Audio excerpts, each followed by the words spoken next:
For decades, the European Union operated on a simple assumption. Every member state, no matter how frustrated, would ultimately follow the rules set in Brussels. Disagreements were expected, political tension was normal, but in the end, the system held, because no country was willing to openly challenge it in a way that could break it. Then Italy changed that assumption. Giorgia Meloni did not announce a rebellion.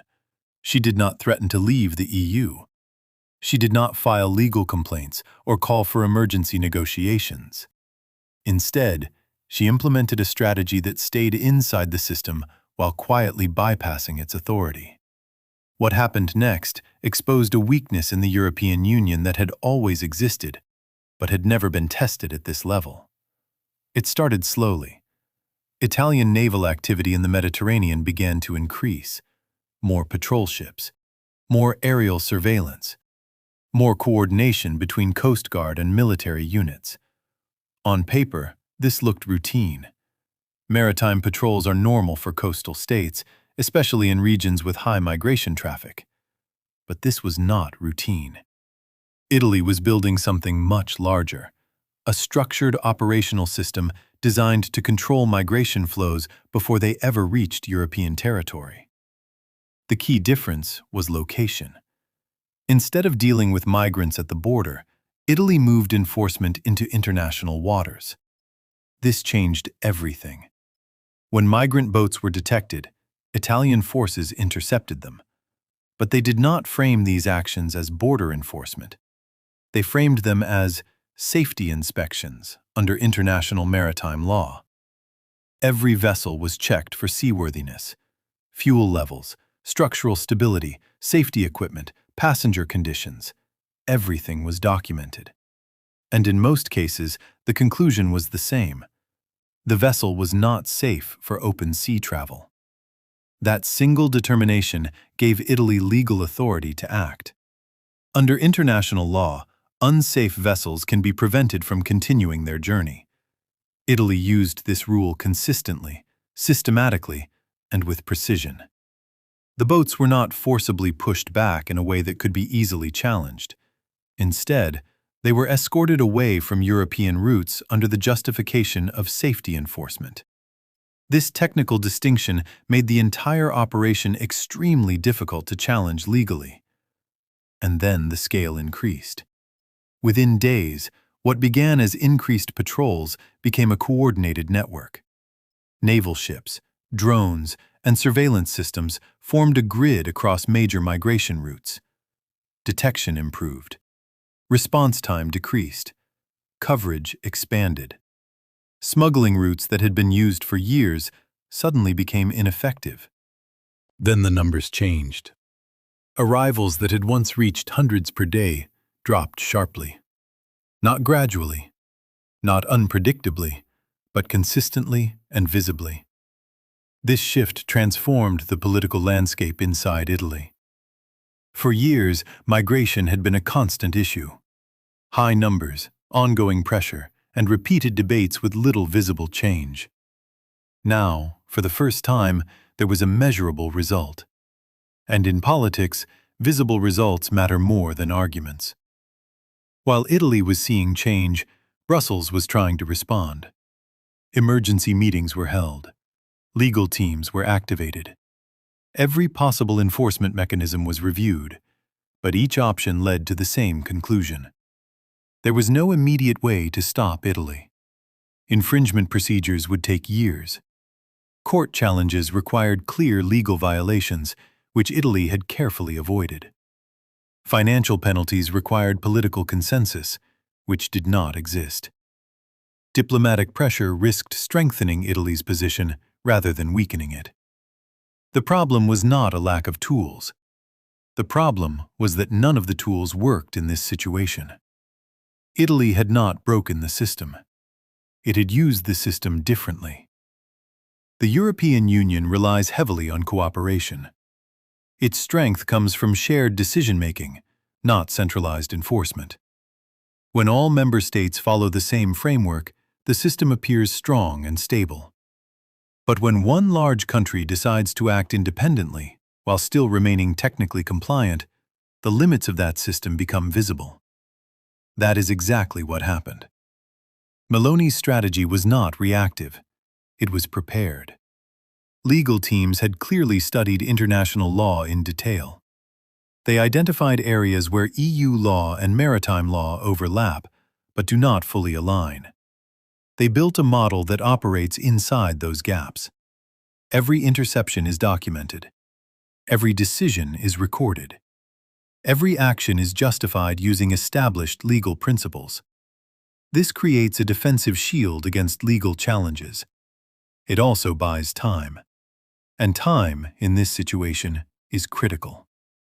Because the longer the operation continues successfully, the stronger its political impact becomes. Inside Italy, public perception has shifted. The focus is no longer on promises or negotiations. It is on outcomes. Migration numbers are down. The system appears under control. And that changes how voters respond. Support grows when results are visible. Meanwhile, other countries are watching closely. Southern European states that face similar migration pressures are analyzing the model. Eastern European governments that have long argued for stronger national control are pointing to Italy as proof that Brussels cannot enforce every policy. A new question is emerging across Europe. Is the EU a governing authority, or is it a coordination system between sovereign states? The answer to that question has major consequences. If it is a governing authority, then enforcement must be strengthened. If it is a coordination system, then member states have more freedom to act independently. Italy's actions are pushing that question into the open, and once that question is asked publicly, it cannot be ignored. The situation is no longer just about migration. It is about power. It is about control. And it is about precedent. Because once a precedent is set, it does not stay isolated. It spreads. If one country demonstrates that a certain approach works, others will consider adopting it. Not necessarily in the same policy area, but in other areas where they feel constrained by EU rules. Trade, energy, security. Any area where national interests conflict with collective decisions could follow the same pattern. That is what makes this moment significant. Italy has shown that it is possible to shift outcomes without formally breaking the system. And that creates uncertainty. The European Union now faces a difficult choice. It can try to reinforce its authority, which requires political unity that may not exist. Or it can adapt to a model where member states have greater autonomy, which changes the nature of the Union itself. Neither option is simple. Neither option is risk-free. But avoiding the decision is no longer possible. Because the reality has already changed. Ships are still operating in the Mediterranean. Interceptions are still happening. Numbers remain low, and Brussels is still searching for a response. The system has not collapsed, but it has been tested. And for the first time, the outcome of that test is uncertain. The real question now is not what Italy has done. The real question is what happens next. Because if another country follows the same path, this will no longer be a single case. It will become a pattern. And when a pattern emerges, systems either adapt or they break. For years, Europe believed it had solved one of the hardest problems in modern politics: control without force.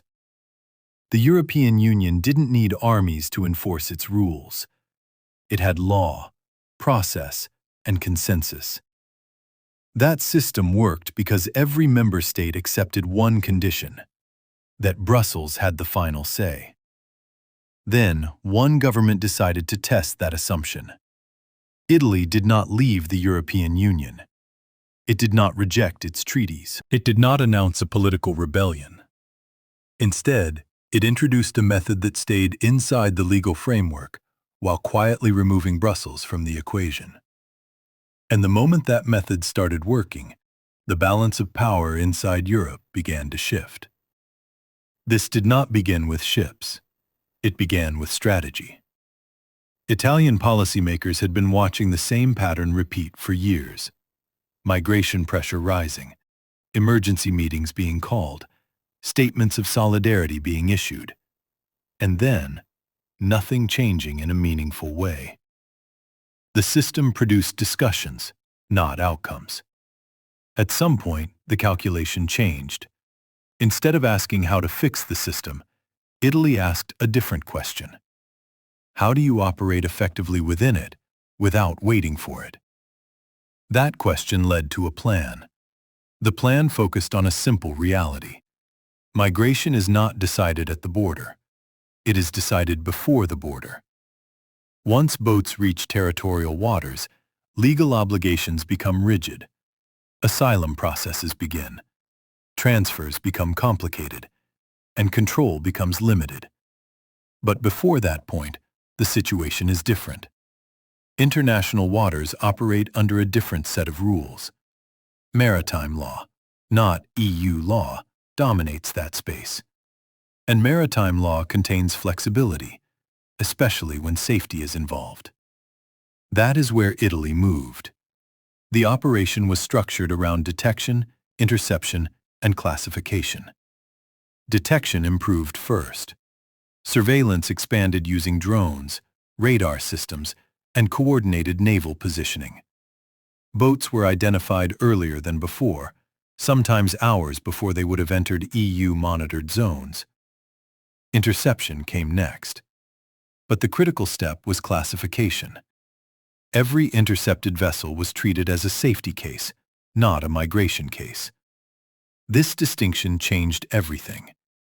Instead of dealing with people as asylum seekers, the operation dealt with vessels as potential hazards. Once a vessel is considered unsafe, the legal framework shifts. Preventing unsafe travel becomes a responsibility, not a restriction. Italy applied this logic consistently.